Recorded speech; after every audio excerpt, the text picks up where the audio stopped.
All right, let's get into the system that's been quietly powering the American economy for 50 years. Picture this, it's March 15th, 2026. A tanker slips through the Strait of Hormuz, and everything changes. Because for the first time ever, the oil isn't bought with US dollars. It's bought with Chinese yuan. So how did we get here?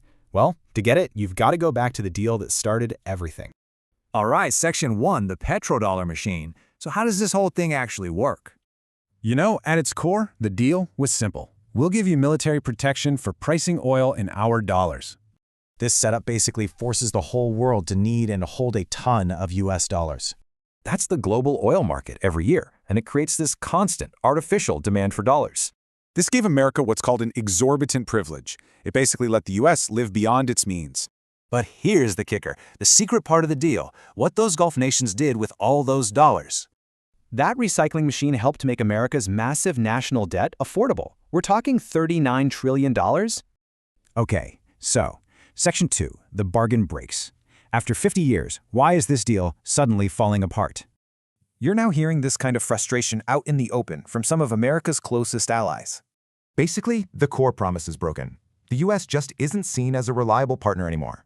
So for the Gulf states, these events send a clear message. The US can't be counted on to protect them. So next up, Section 3, the slow bleed. This isn't going to be a sudden collapse, more like a gradual decay.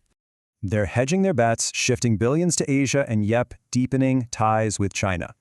Now, none of these moves are bombshell on their own, but together, they really chip away at the dollar's dominance. Which brings us to Section 4, a new resource race. So if paper money isn't king, what is? The whole game is shifting. It's not about paper assets anymore. It's about what you can physically control. We're talking about a race for the actual raw materials that build everything, and copper is a perfect example. Right now, the US and China are in this huge battle to control the world's mineral supply chains. So what we're seeing is a fundamental change in what it even means to be a global power. That quote just perfectly sums up the new reality. Real stuff is now the foundation of national security. And that's the big question. Are we ready for a world where what you can hold matters more than what you can print?